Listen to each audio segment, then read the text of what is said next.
They say every 10 years you become a different person, but what happens when your spouse starts changing? Stick around.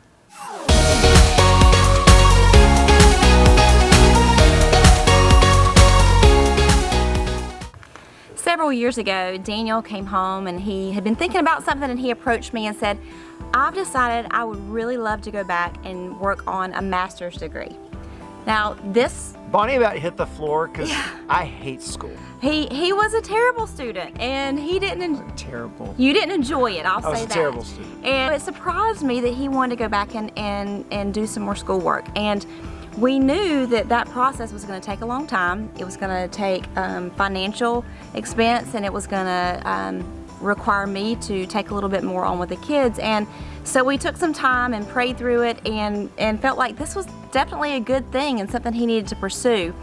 But it wasn't always the easiest. And I sat back and I thought, this is great for our family, but sometimes it's hard to not be the one that's moving forward and doing the changing and growing. Well, watching our spouse change isn't always easy.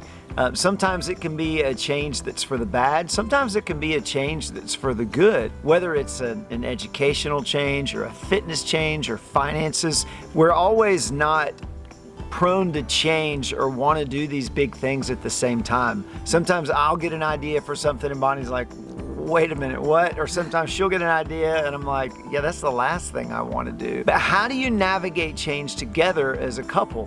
One thing that you have to do is you have to be very careful about your emotions through this process. One thing you don't want to do when you're going through this change, or when your spouse is changing, is drive an emotional wedge between the two of you. That's not going to help anything. I remember at times feeling a little bit left out and almost resentful that this was something he was doing, and the enemy got in my head and made me feel undervalued at times in the part that I was playing, because I was staying at home with the kids and I was getting the kids up earlier, and he would go in really early so I would get them to school, and I just began to feel like, but what am I doing? And so I had to keep a constant check on my heart through that process and be reminded that God's got a plan for me in this to help him move forward in this, and that it's good for our family. Yeah, and on the other side of that coin, I had to always be sure to check with Bonnie and make sure that they were still good.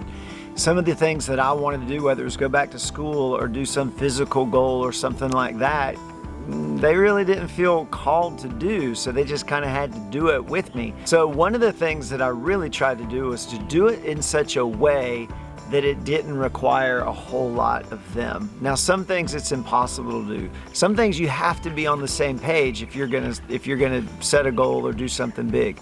But then there's other things that you can do where I'm not expecting you to do this. I just maybe be a little gracious while I go through this and do it. It took Daniel 2.5 years to complete his master's degree, and you know, we were so proud of him when he finished. I wasn't just proud that he completed something hard and that our kids saw him work hard at something and see it through for a long period of time, but I was also proud of the way he did it, that he protected us. He protected our time, and he tried to leave the house really early and get all the schoolwork done before work so that he could still have time in the afternoons to spend with our family. He was tired a lot of those times. Most of those times. But I was really proud of the effort he made to not put a strain on our family.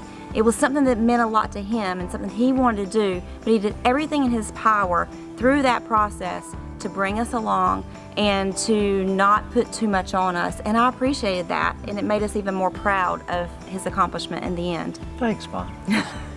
Well, change is an essential part of our life.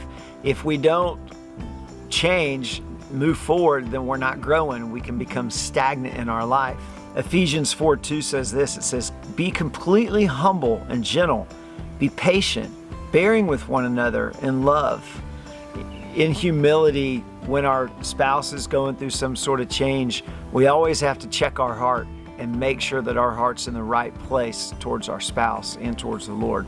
So even if you're not the one changing, or you're not the one pushing forward, or you're not the one going through it, we have to constantly search for ways that we can be supportive of our spouse as they're going through the change, whether it's good or whether it's bad. It's like we say with a marriage adventure, it's the highs and the lows. Find ways that you can be supportive and you can walk through this with them, and most of all, keep tabs on your heart.